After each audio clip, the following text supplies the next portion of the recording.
For today's video, pag-usapan natin ang contemporary world. First, ano muna ang ibig sabihin, sir, ng contemporary? Simple lang. Pag sinabing contemporary, these are the events that happened after the World War II. Ito na yung mga events na nangyari makatapos ang World War II. Sir, kailan po ba, sir, nagtapos ang World War II? Ang sagot, 1945. So, in short, a contemporary means events that happened 1945 onwards. Kaya nga, di ba, pag sinabing contemporary, present time. Kailan yung present time? From 1945 onwards. Kaya nga, pag sinabi natin contemporary dance and contemporary song, ito yung mga sayaw at kanta na nagawa after the World War II or from 1945 onwards. Pero since nabanggit ko yung World War, sige, pag-usapan muna natin ang World War. Kapag tinanong sa board exam, what is considered the deadliest war? Ang sagot ay World War I. Question, sir, bakit po siya, sir, tinawag na deadliest war? Simple lang, kasi maraming namatay. Ilan ang namatay? 20 million. Ano? So, tinatayang nasa 20 million ang casualties. Kasama dyan yung mga namatay, pati yung mga sugatan. Ano po? Yung World War I nangyari from 1914 to 1918. So, ibig sabihin sa loob lang ng 4 na taon, 20 million ang naging casualties. Kapag tinanong, anong cause ng World War I? Ang sagot ay assassination. Pag sinabing assassination, may pinatay. Sino yung pinatay? Si Archduke Franz Ferdinand. Pag tinanong, sinong pumatay? Si Gavrilo Princip. Sir, sino po, sir, si Franz Ferdinand? Okay? Si Franz Ferdinand ay isang Archduke. Ibig sabihin, siya ang tagapagmana. Siya ang susunod na magiging hari ng Austro-Hungarian Empire. Simple lang, di ba? Kasi kapag pinatay ang susunod na magiging hari ng bansa mo, ay mag-aalsa talaga ang buong bansa. At dahil sa assassination na iyon, may nabuong dalawang powers. Ano yung dalawang powers? The Central Powers and the Allied Powers. Sir, sino po yung mga bansa na mabubuo sa Central Powers? O, pag sinabing Central Powers, ang mnemonics natin dyan ay SIGAT. Anong ibig sabihin ng SIGAT? Central, Germany, Austria, and Turkey. Pero kapag sinabi natin Allied Powers, ang mnemonics naman natin ay AFGROG. Anong ibig sabihin ng AFGROG? Ally, France, Great Britain, Russia, USA, Japan, and Italy. O question, sa tingin mo, sino ang nanalo between Central and Allied Powers? Sinong nanalo? Central or Allied? SIGAT or AFGROG? Ang nanalo dyan ay yung Allied Powers. Bakit? Mas marami kasi sila. Kasi yung Allied Powers, AFGROG, 6 na bansa. Samantalang yung SIGAT, 3 lang. Sino bang mas nanalo? Siyempre yung mas marami. Tama? Bakit 6 na bansa? Allied, France, Great Britain, Russia, USA, Japan, and Italy. Kasi mas marami ang bansa, mas maraming tao, mas maraming manpower, mas maraming resources. Tandaan mo na lang, hindi nanalo yung Central kasi ang mnemonics natin, SIGAT. O, nasigatan sila. Hindi, joke lang. Kapag tinanong, ano ang nagtapos sa World War I? Ang sagot ay Treaty of Versailles. Ibig sabihin kasunduan sa Versailles. Sir, bakit po siya, sir, tinawag na Versailles? Simple lang, kasi ang Versailles isang lugar. Saan? Sa France. Next one, World War II. Ano po? Kapag tinanong, sino ang mga bansa naglaban-laban sa World War II? Ang sagot, yung mga nanalo sa World War I, sila-sila din naman ang naglaban sa World War II. Bakit? Kapag tinanong, ano po ang cause, sanhi ng World War II? Ang sagot ay world domination or political domination. O pag sinabi nating domination, kasi sabi nila, hindi pwedeng 6 na bansa ang magpapatakbo ng buong mundo. Ano po? Dapat isa lang ang makapangyarihan, isa lang ang mamumuno. At dahil sa sariling interest na yan, may nabuong 2 powers. Ano yung 2 powers? The Allied Powers and the Axis Powers. Pag tinanong, sir, ano po yung mga bansa na bubuo sa Allied Powers? Ang mnemonics natin dyan ay ALFUBU. Anong ibig sabihin ng ALFUBU? Al, Ally, France, USA, Britain, and USSR. Samantalang pag tinanong naman, ano naman, sir, mga bansa na bubuo sa Axis Powers? Ang mnemonics natin sa Axis ay AXGIG. Ano ibig sabihin ng AXGIG? Axis, Japan, Italy, and Germany. Kapag tinanong, sir, sino po ang nanalo between Allied and Axis powers? Ang sagot ay yung Allied powers. Ano po?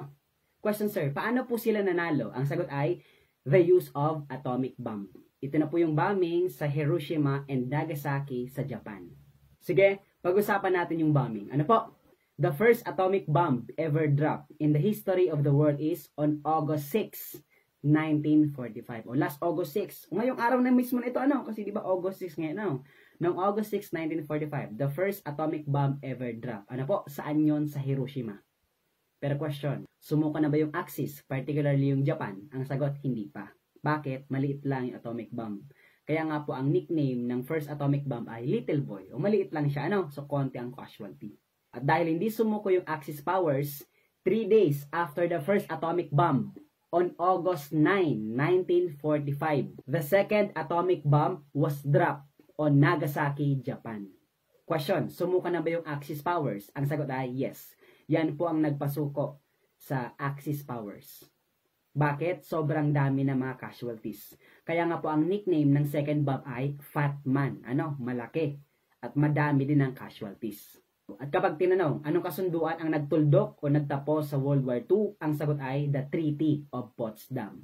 At kapag tinanong, ano yung pinakaunang organization ng mga bansa na nabuo after ng World War II? Ang sagot ay United Nations. Ano po? Kailan niya nabuo? On October 24, 1945. Ano? So, 2 months lang makatapos ang World War II, kasi di ba yung World War II, August yun. Ano? 1945. So, 2 months lang, August, September, October.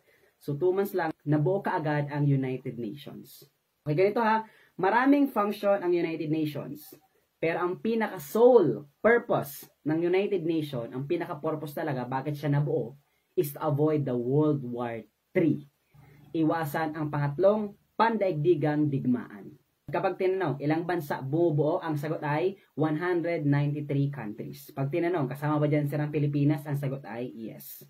At kapag tinanong, sino ang kasalukuyang General Secretary ng United Nations? Ang sagot ay si Antonio Guterres. Ang pangalawang importante nangyari after ng World War II ay ang Bretton Woods Conference. So, ano yung purpose ng Bretton Woods Conference? Ganito yun ha. United Nations, ang pinaka-purpose niya talaga is to avoid World War III. Ano po? Magkaroon ng unity from the word United Nations. Pero ang pinaka-sole purpose ng Bretton Woods Conference is economics. Ano? Bakit sa economics? Simple lang. Kasi after ng World War II, ang lahat ng mga bansa, bagsak. Ano po? Siyempre, nagkaroon ng giyera. So, lugmok ang mga bansa. Ano po? So, nasira yung mga buildings, infrastructures, etc. etc. So, kaya ang pinaka-purpose ng Bretton Woods Conference ay magbigay ng subsidy, magbigay ng mga pautang, ano po. So, primarily all about economics.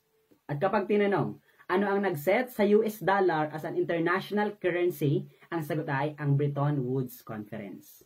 Sir, bakit nga ba sir US dollar ang international currency? Simple lang. Kasi sino ba ang nanalo sa World War II? Ang sagot ay yung mga Allied powers. Sino ba ang kasama sa Allied? Ano po?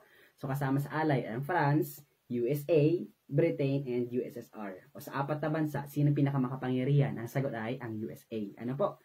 So, simple lang, di ba? Kung sino talaga makapangyarihan na bansa, ano po? So, sila talaga ang masusunod. Ano po? Para lang yan sa pamilya. Ano po? Sinong may trabaho, sino may pera sa pamilya, siya ang masusunod sa mga desisyon. Tama? So, noon, makapangyarihan ng USA. Ano po? So, kaya po, US dollar ang naging international currency. Kasunduan yan sa Bretton Woods Conference. At dahil economics ang primary concern ng Bretton Woods Conference, may Trinity tinatawag ang Bretton Woods Conference. Ano yung Trinity? Those are World Bank, International Monetary Fund, and World Trade Organization. Kapag tinanong, anong ginagawa ng World Bank? Ang sagot ay long-term loan. Anong goal nila? Eradicate poverty. Samantala, ang International Monetary Fund, ang ginagawa nila ay short-term loan. Ano ang goal nila? Reduce poverty. Last one sa Trinity ay World Trade Organization. O from the word trade, ibig sabihin ang ginagawa nila ay sila ang nagre-regulate sa import and export. Ano po? Importation and exportation. Kasi ang goal nila is to avoid international trade war. Okay, sige.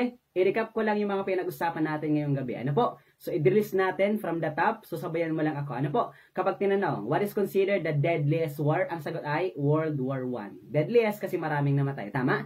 Ilan ang namatay? 20 million. Kapag tinanong, anong sanhi, cause ng World War I? Ang sagot ay assassination. Pag sinabi assassination, may pinatay. Sinong pinatay? Si Franz Ferdinand. Kapag tinanong, sinong pumatay? Si Gabrielio Princip. At dahil sa pagpatay na yon, may nabuong dalawang powers. Tama? Ano yung dalawang powers? The Central Powers and the Allied Powers. Anong mnemonics natin sa Central Powers?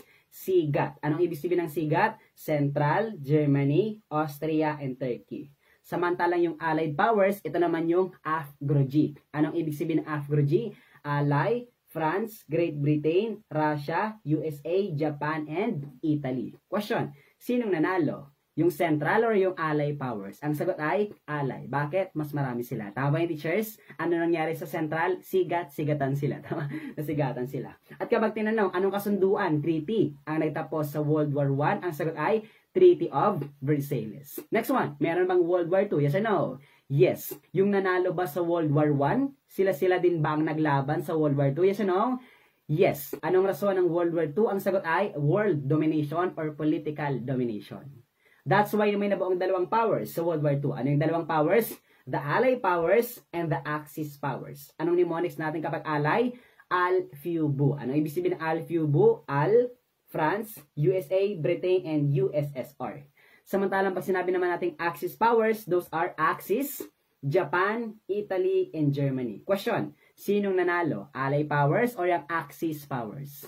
Very good. Ang nanalo ay ang Allied powers. Paano sila nanalo? The use of atomic bomb. Ano? Question, kailan ang pinakaunang atomic bomb in the history of the world? Ang sagot ay August 6, 1945. Saan nilapag? Hiroshima. Sumuko na ba? Hindi pa. Hindi pa sumuko ang Axis powers. Bakit? Maliit lang. Anong nickname? Little boy. That's why 3 days after nilapag ang pangalawang bomba, saan naman? Nagasaki, Japan. Anong nickname? Fat Man. Malaki na ba? Yes. Kaya marami din ang casualty. At kapag tinanong, ano ang nagtapos na kasunduan sa World War II, ang sagot ay Treaty of Potsdam. At kapag tinanong, ano yung pinakaunang organization na nabuo after ng World War II, ang sagot ay United Nations. Kailan niya nabuo? October 24, 1945. Kapag tinanong, anong pinaka-purpose ng United Nations? Sagot, to avoid World War III. Kapag tinanong, ilang bansa ang kasapi sa United Nations? Ang sagot ay 193 countries. Kasama ba dyan Pilipinas? Yes. At kapag tinanong, sino ang kasalukuyang General Secretary ng United Nations? Sagot ay si Antonio Guterres. At pangalawa, bagsak ba ang ekonomiya noon after ng World War II? Yes or no? Yes. Kaya ano yung primary concern ng economics? Sagot, Bretton Woods Conference. Anong pinaka-purpose? Economics. At kapag tinanong, ano ang nag-set ng US dollar as international currency? Ang sagot ay the Bretton Woods Conference. Question, dahil economics ang primary concern, meron bang Trinity ang Bretton Woods? Ang sagot ay yes. Ano yung Trinity? World Bank, International Monetary Fund, and World Trade Organization. Question, kapag tinanong, sino dyan ang long-term loan? Ang sagot ay World Bank. Kapag tinanong, sino naman ang short-term loan? International Monetary Fund. Kapag tinanong, ano naman yung goal? Eradicate poverty? Sagot, World Bank. Kapag tinanong, reduce poverty? International Monetary Fund. At kapag tinanong, ano yung nag-a-avoid sa international trade war? Ang sagot ay World Trade Organization. Okay, yun na muna ang pag-uusapan natin sa gabi ito. Grabe, napagod ako doon sa drills natin. Ano po? So, medyo mahaba na kasi yung video natin. By second part naman to, ano po? Yung contemporary world. Yung iba, doon na natin pag-uusapan sa second part. Ano po? So, sana natuto ka ngayong gabi. So, yun lang mga basics sa contemporary world and then sa world war. At kung nakarating ka sa part ng video ito, pakilike naman ng video. Grabe naman, isang pindot lang naman yan. Tama? At pakicomment naman kung taga saan ka para alam ni Sir Nestor kung hanggang saan na na-reach ng video na ito. Yun lang. Thank you very much everyone and God bless. Bye-bye!